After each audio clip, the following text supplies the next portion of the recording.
नमस्कार आप सभी को। आज हम लोग स्यादवाद को डिस्कस करने वाले हैं ऑफ द जैन फिलॉसफी। इसको कहते हैं the theory of relative judgement in the English और हिंदी में स्यादवाद। मेरा नाम सृजन सुभाष है। मेरे यूट्यूब चैनल अविचल स्टडीज़ पे आप सबों का स्वागत है। अभी हम लोग बेसिकली यहाँ पे डिस्कस कर रहे हैं जैन फिलॉसफी को, ठीक है। और हम लोगों ने इंडियन फिलॉसफी के काफ़ी पार्ट्स को भी डिस्कस किया है। आप उसको भी देख सकते हैं बिल्कुल, और उसको देखिएगा, फिर आपको और भी अच्छे से सारा कुछ समझ में आएगा, सारा कुछ क्लियर होगा, ठीक है। क्योंकि फ़िलॉसफी एक तरीके से इंटरकनेक्टेड होता है, तो आप सब कुछ को सीरियली टेक्स्ट बुक में भी शुरू से पढ़ना शुरू करें, शुरू से समझना शुरू करें, तो फिर आपको सब कुछ समझ में आएगा।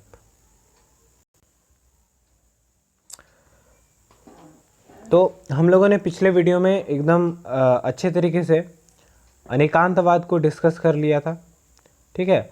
और इस वीडियो में हम लोग स्यादवाद को डिस्कस करेंगे, ठीक है। तो स्यादवाद को डिस्कस करने से पहले थोड़ा सा पीछे जाते हैं। आप लोग बिल्कुल अनेकांतवाद को देख सकते हैं और समझ भी सकते हैं, ठीक है। क्योंकि उसको समझे बिना स्यादवाद को समझना थोड़ा डिफ़िकल्ट होगा। देखिए, जो भी कुछ होता है इस दुनिया में, ठीक है, तो उसके अंदर इन्फिनाइट नंबर ऑफ क्वालिटीज़ होती हैं, यानी कि अनंत क्वालिटीज़ होती हैं। सो बेसिकली हम लोग उन सारे क्वालिटीज़ को दो क्वालिटीज़ में डिवाइड करते हैं इन द जैन फिलॉसफी। सबसे पहला होता है स्वपर्याय धर्म, ठीक है। स्वपर्याय धर्म वैसे धर्मों को कहते हैं जो कि खुद के बारे में, और परपर्याय धर्म जो होते हैं वो इसको डिस्टिंग्विश करते हैं। तो स्वपर्याय धर्म जो हमारे इन्फिनाइट क्वालिटीज़ होती हैं उनको हम लोग दो ग्रुप में बांटते हैं। पहला होता है स्वपर्याय धर्म, और फिर दूसरा जो होता है वो होता है परपर्याय धर्म। तो जो स्वपर्याय धर्म होते हैं वो होते हैं जैसे कि हमारा कलर, हमारा बॉडी का फॉर्म, ठीक है, हमारा बिहेवियर, ठीक है, ये सब कुछ जो होता है ये होता है स्वपर्याय धर्म। और ये धर्म जो होते हैं ये बताते हैं कि आखिर हम कैसे हैं। और जो परपर्याय धर्म होते हैं वो हम लोगों को दूसरे धर्म से दूसरे चीज़ों से अलग करते हैं। They distinguish us from the other substances. For example कि सपोज दैट कि आप एक सोसाइटी में रह रहे हैं जहाँ पर कि बेसिकली चाइनीज़ लोग रहते हैं, and you are a Indian.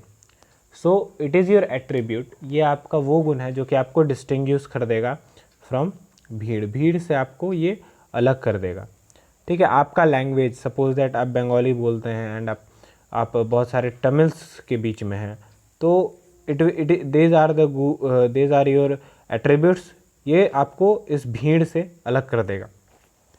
तो दो तरह के गुण होते हैं।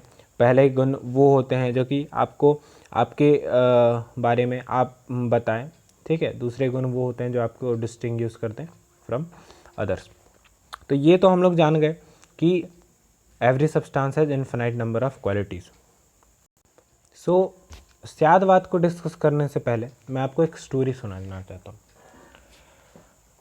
कुछ व्यक्ति थे, करीब 4 व्यक्ति थे, ठीक है। तो वो गए, ठीक है, वो गए और बोले कि हमको एलिफेंट देखना है, ठीक है, एलिफेंट देखना है।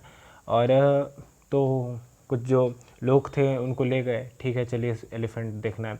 जीवन भर में उन्होंने कभी एलिफेंट देखा नहीं था, तो लोग बोले चलो ठीक है हम तुम्हें दिखाते हैं एलिफेंट। तो वो लोग एक जू में गए, ठीक है, और बोले कि जाओ देखो। तो जो पहला व्यक्ति था वो गया और देख कर के आया। दूसरा व्यक्ति था, ठीक है, वो भी गया, ये वो देख के आया। तीसरा भी गया, चौथा भी गया, चारों गए। तो फिर चारों को इकट्ठा करके ये पूछा, आई होप कि आप लोगों ने भी ये स्टोरी सुनी होगी। तो चारों को इकट्ठा करके पूछा कि बताओ एलिफेंट कैसा है, ठीक है। तो पहला व्यक्ति बोलता है कि देखिए जो एलिफेंट है वो it is like a snake, ठीक है। क्यों? तो उसने हाथी की सूंड छुई हुई थी, ठीक है। एंड देन सेकेंड वन से पूछा गया कि बताओ कि अब हाथी कैसा है, तो वो बोलता है it is like a pillar, ठीक है। हाथी जो है एकदम पिलर जैसा, एकदम सीधा खंबा। तो वो पूछा, तो फिर वो सोच में पड़ गया। देन थर्ड से पूछा कि क्यों, क्या कैसा है हाथी, तो वो बोलता है एलिफेंट इज़ लाइक ए रोप, एक रस्सी के जैसा है। क्यों? क्योंकि उसने उसके पूंछ को छुआ था। एंड सेकंड वन ने क्या छुआ था? उसके पैरों को। एंड फोर्थ वन से जब पूछा गया तो वो कह रहा है, वो उसने कहा कि हाथी एकदम फ्लैट वॉल जैसा है, एकदम वॉल, ये जो वॉल है एंड एकदम फ्लैट है। तो जो फिर वहाँ पर लोग थे, उन्होंने जो वहाँ पर एक आदमी खड़ा था, वो उसने कहा कि देखिए, truth is also like that, सच भी बिल्कुल ऐसा ही है। दुनिया में हर व्यक्ति प्रयास करता है कि मैं सच को जान लूँ, और हम सभी अंधे हैं, हम सब हमारे आँख है, बट फिर भी हम लोग अंधे हैं क्योंकि हम लोग सत्य को नहीं जानते। वो चारों व्यक्ति के साथ भी वैसा ही हालत था कि वो चारों व्यक्ति हाथी को महसूस कर पा रहा था, पर एक साथ पूरे हाथी को नहीं देख पा रहा था कि हाथी का आखिर शेप कैसा है। वैसे ही हम लोग हर कोई आपस में लड़ते हैं कि नहीं सच ये है, सच ये है। बेसिकली हम लोग अपने पर्सपेक्टिव से सही होते हैं, ठीक है। कहीं पर भी आप लड़ाई देखिए तो जब दो लोग लड़ते हैं तो अपने पर्सपेक्टिव से वो सही होते हैं, अपने दृष्टिकोण से वो सही होते हैं, फिर भी लड़ाई होती है। क्यों? दोनों सत्य को जानते हैं, बट कुछ सत्य को जानते हैं, आधे सत्य को जानते हैं, ठीक है। पहले के ज़माने में ये धारणा थी कि जो सन है ये धरती के चारों ओर घूमता है, ठीक है। ये धरती, ये सपोज दैट ये अर्थ वो लोग सेंटर मानते थे, और यहाँ पर से इसको सन को मानते थे कि सन घूम रहा है। क्यों? क्योंकि एक ही पर्सपेक्टिव से देखते थे, एक ही नज़रिए से देखते थे कि सन घूम रहा है और पृथ्वी स्टेबल है। फिर जब ये स्पेस में गए तो बोले नहीं नहीं, ये थ्योरी तो गलत है। असल में जो सन है उसके चारों ओर जो है सो धरती घूम रहा है, ठीक है। हेलियोसेंट्रिक, जियोसेंट्रिक थ्योरीज फिर आई, तो ये है। तो हम ये डिस्कस क्यों कर रहे हैं ये कहानी के ऊपर? तो सच भी उसी तरह कैसे है, कोई भी वस्तु जो है वो अनेकांत है, एकांत नहीं है। From different point of view से उसके कुछ डिफरेंट एस्पेक्ट्स है, वो कुछ अलग ही है, ठीक है। तो कोई भी जजमेंट हम लोग नहीं कर सकते एकांत, यानी वन साइडेडली ऐसा नहीं कर सकते कि ये गलत। देखिए, किसी भी व्यक्ति को भी हम वन साइडेडली नहीं कर सकते कि ये इंसान गलत है। उसके लाइफ में भी कुछ ऐसा होता है जिसके कारण वो गलत होता है। तो हम लोग जब उस साइड को जाके देखते हैं तो फिर हमारा एक इमोशनल सेंटिमेंट उसके साथ जाग जाता है कि नहीं नहीं, इस फलाने के साथ तो ऐसा हुआ तो ऐसा होता है। तो उसी तरह कोई भी चीज़, ठीक है। देखिए, ऐसा नहीं कि मैं एग्जाम्पल देता हूँ ताकि आपको अच्छे से समझ में आ जाए। ये दुनिया में किसी भी वस्तु के बारे में है, ठीक है। ऐसा नहीं कि किसी एक इंसान के बारे में ही पर्टिकुलरली है, ठीक है। तो जो कोई भी जजमेंट्स होते हैं, ठीक है, वो सिर्फ ट्रू होते हैं अंडर सर्टेन कंडीशंस, ठीक है। लोग कहते हैं सपोज दैट कि भगवान मिलते हैं सिर्फ भक्ति से, तो वो भी सही है। लोग कहते हैं भगवान मिलते हैं ध्यान से, वो भी सही है, गलत कुछ भी नहीं है।